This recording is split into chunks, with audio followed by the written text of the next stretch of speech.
Ladies and gentlemen, please join me in welcoming Mr. Hamish Taylor.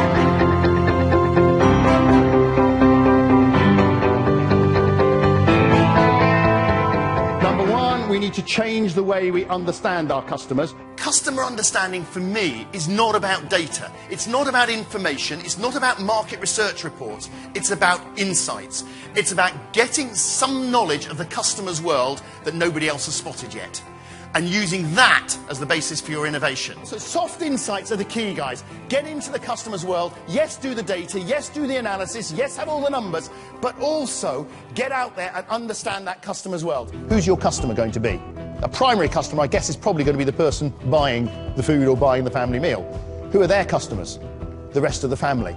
So when we do customer insight on Team Canteen, we're going to need to know about both, aren't we? There's no point in just learning about the person who buys. You've also got to learn about everybody else who might have an influence on that decision. Get out and sell, sell, sell. You've got a great product, you've got a great menu coming along, you've got your volume sorted out. What you don't have is customers yet. That's your most important thing you could do for the next 48 hours. So at the time in your career when you're making the biggest decisions for your company, you're possibly the furthest away you've been from the customer. But the most important thing is, don't go in with an agenda. Go in with a blank sheet of paper. Because if you go in with a blank sheet of paper, you never know what you're going to see. If you go in with an agenda, you've already decided what you're going to see before you went out there to look.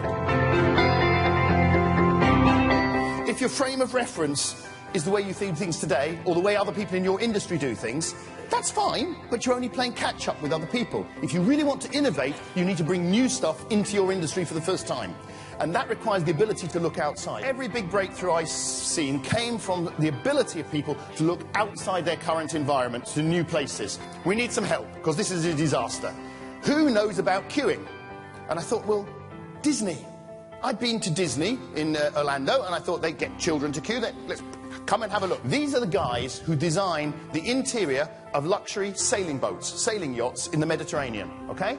For them, this was not about aeroplanes and safety struts and wiring. This was luxury, but in a small space. Let's play.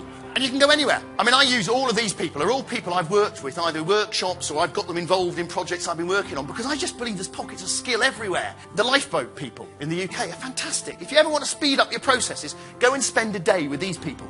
They are just brilliant, because it's not about processes, it's about their whole culture. We've got to launch that lifeboat quickly to save somebody's life. So it's not just processes, it's how they talk to each other, what they say, what they don't say. Everything's built around speed.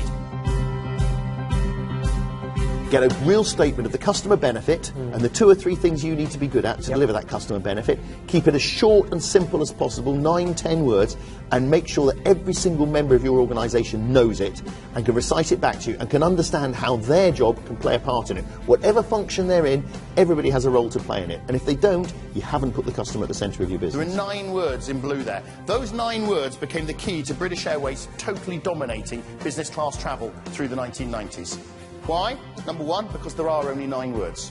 There's not a great long strategy, there's not pages of theory, there's 9 words that says, that's what we've got to do for our customers. Instead of saying, here's today's product, how do we make it better?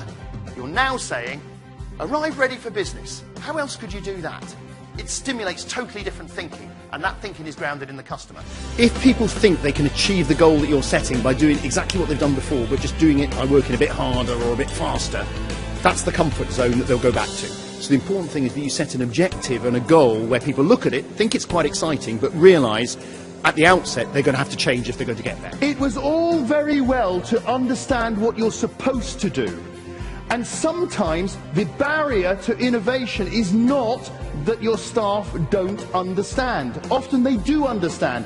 The issue is you are asking them to do something they have never done before.